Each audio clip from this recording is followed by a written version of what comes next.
नमस्कार दोस्तों, हमारे YouTube चैनल मैथ गुरु क्लासेस में आपका स्वागत है। आज अपन बात करेंगे लाभ और हानि की, जो इस प्रश्नावली का दूसरा भाग है। सबसे पहले बेसिक हो गया था, सूत्र वगैरह लाभ और हानि के। आज अपन बात करेंगे क्वेश्चन के माध्यम से। इस वीडियो का दूसरा भाग है। सबसे पहले क्वेश्चन है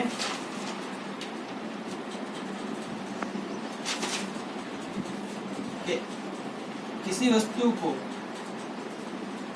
400 रुपए बेचने पर विक्रेता को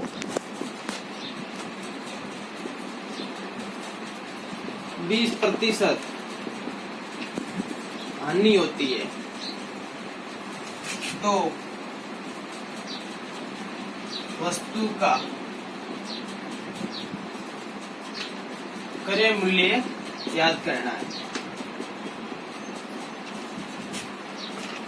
किसी वस्तु को 400 रुपए में बेचने पर विक्रेता को 20% की हानि होती है, तो वस्तु का क्रय मूल्य याद कराना। इसका आंसर देखते हैं। सबसे पहले बिल्कुल बेसिक तरीके से होगा। सबसे पहले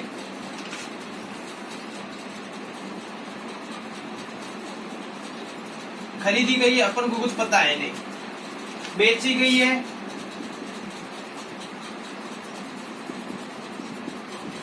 बेची गई है 400 रुपए में, और इस व्यापार में 20% की हानि हुई है, या हानि या लाभ। तो 20% की हानि हुई है, तो अब ये क्रय मूल्य याद करना है।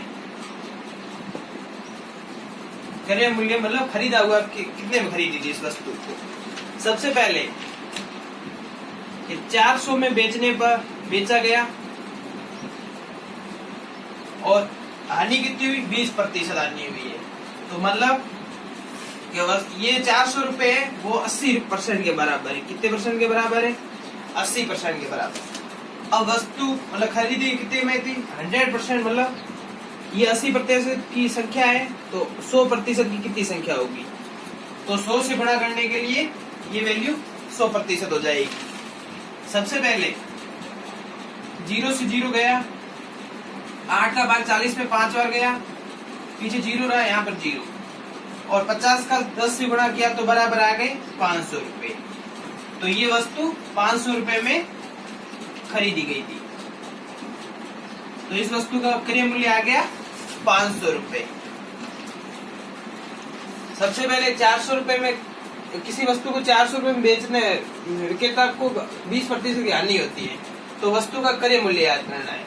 तो खरीदी गई थी, ये आप यहाँ पर पता नहीं था। हानि इस व्यापार में कुल हानि 20% हुई थी। बेची गई 400 रुपए में बेची गई थी वस्तु, फिर 400 रुपए में बस वस्तु बेची गई थी और हानि हुई थी 20%। तो मतलब ये 400 रुपए है जो 80% के बराबर है। अगर इनका गुणा 100 से करते हैं तो वो 100% मतलब जो खरीदी गई थी वो वैल्यू आएगी। तो 100 से यहाँ पे गुणा करने पर 500 रुपए आया, तो इसका मतलब इस वस्तु का क्रय मूल्य कितना हो गया? बराबर 500 रुपए। अब दूसरा क्वेश्चन,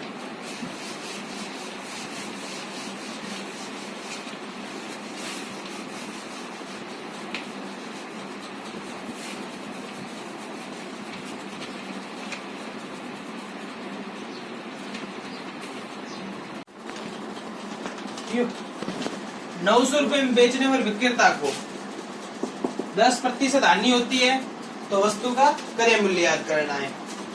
सबसे पहले खरीदी गई, ये पता है नहीं, क्वेश्चन मार्क यहाँ पर लगा दिया। और लाभ और हानि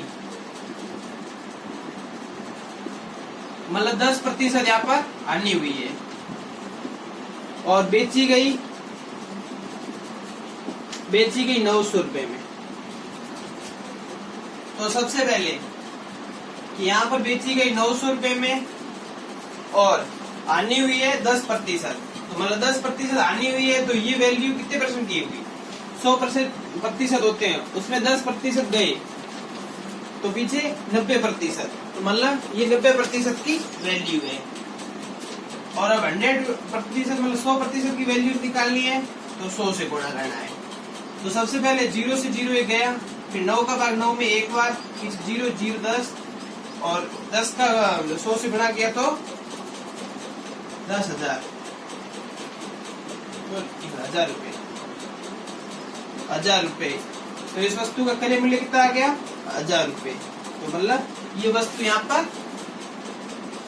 1000 रुपए में खरीदी गई थी और 900 में बेची तो 10% हानि हुई। अब दूसरा क्वेश्चन,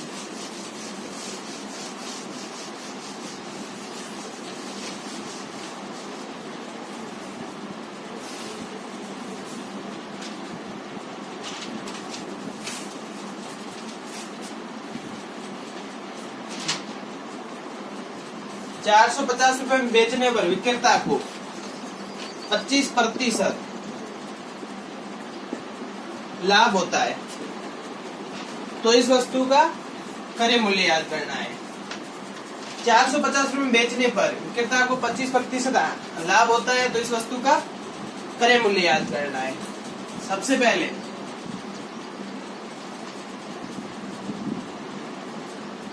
खरीदी, ये अपन को पता है नहीं, इसमें लाभ और हानि हुई है,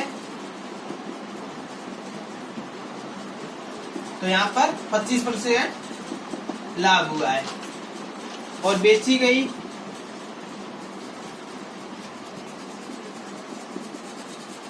है 450 रुपए। फिर अब क्रय मूल्य याद करना है, तो सबसे पहले 450 रुपए में बेची गई और यहाँ पर लाभ हुआ है 25%। तो मतलब एक चीज याद रखना, जैसे 10% हानि हुई है तो यहाँ हो जाएगा 90%। अगर यहाँ पर 10% लाभ हुआ है तो यहाँ पर हो जाएगा 110%। मतलब हानि हुई है तो घटाना है 100 में, अगर लाभ हो रहा है तो 100 में प्लस करने हैं। फिर यहाँ पर 25% लाभ हुआ है तो मतलब ये वैल्यू हो गई 125%। अब 100% निकालना है, मतलब क्रय मूल्य, तो यहाँ पर 100 से गुणा। सबसे पहले 25 का भाग 100 में 4 बार गया, 25 का भाग 125 में 5 बार गया, 5 का भाग 45 में 9 बार गया, पीछे 90 का 4 से गुणा किया तो हो गए 360 रुपए। 360 रुपए, तो इस वस्तु का क्रय मूल्य आ गया 360 रुपए। ये इस वस्तु का क्रय मूल्य। सबसे पहले 450 रुपए में बेचने पर विक्रेता को 25% लाभ होता था, तो वस्तु का क्रय मूल्य याद करना है। तो वस्तु खरीदी गई, पता नहीं था यहाँ पर लाभ और हानि, यहाँ पर 25% लाभ हुआ था इस व्यापार में, तो बेची गई थी 450 रुपए में। अगर वस्तु में लाभ हो रहा है तो प्लस करना है, अगर हानि हो रही है तो 100 में घटाना है। तो यहाँ पर 25% लाभ हो रहा है तो इसलिए 125 हो गई, 100 में 125 जोड़े तो 125 हो गई। फिर क्रय मूल्य लाना था तो मतलब 100 से गुणा करना है, फिर 100 से गुणा किया तो 360 रुपए इस वस्तु का क्रय मूल्य आ गया। अब दूसरा क्वेश्चन देखते हैं।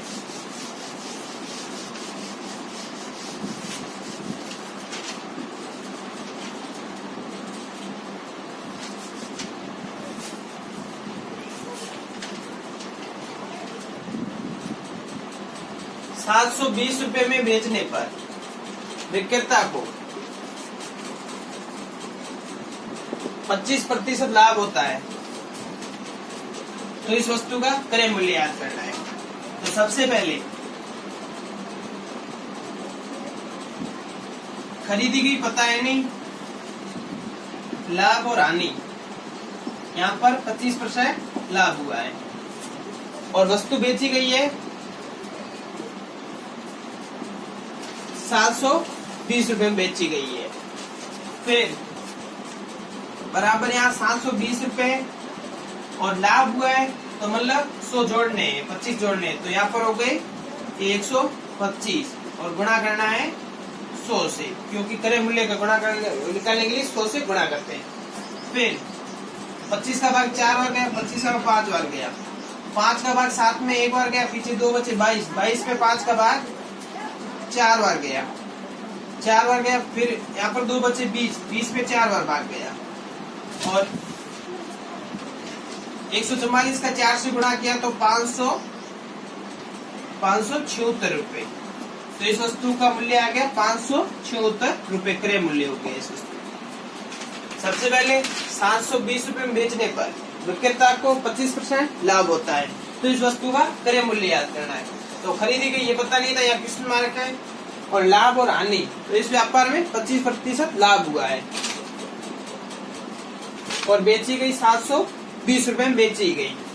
फिर यहाँ 720 और अपन में आ जाएगा लाभ कितने हुआ है, 125% लाभ हुआ है, तो यहाँ पर 125 हो गया, और गुणा करना है 100 से, और यहाँ पर 25 का भाग इसमें 4 बार गया, इसमें 5 बार गया, 5 का भाग 720 में 144 बार गया, 144 का 4 से गुणा किया तो 576 रुपए आ गए इस वस्तु का क्रय मूल्य।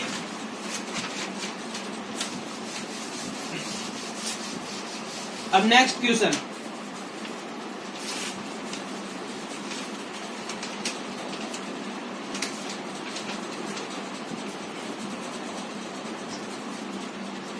₹19,800 रुपए में बेचने पर विक्रेता को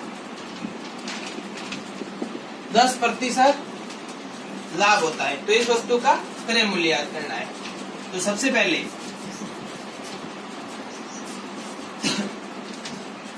खरीदा गया था, ये यहाँ पर पता नहीं है, और इसमें लाभ और हानि हुई है, 10% लाभ हुआ है, और बेची गई वस्तु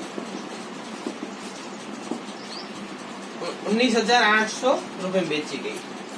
तो सबसे पहले कितने रुपए में बेची गई, 19,800 रुपए में, और इस व्यापार में क्या हुआ, 10% लाभ हुआ, तो मतलब 10% लाभ हुआ, तो मतलब 110, और अब ये 100 रुपए, 110 रुपए की वैल्यू ये है, तो 100 की निकालने के लिए 100 से गुणा।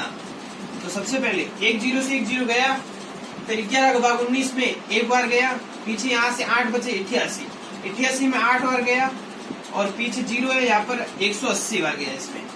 फिर 180 का 100 से गुणा किया तो 18,000 रुपए आ गए, तो इस वस्तु का क्रय मूल्य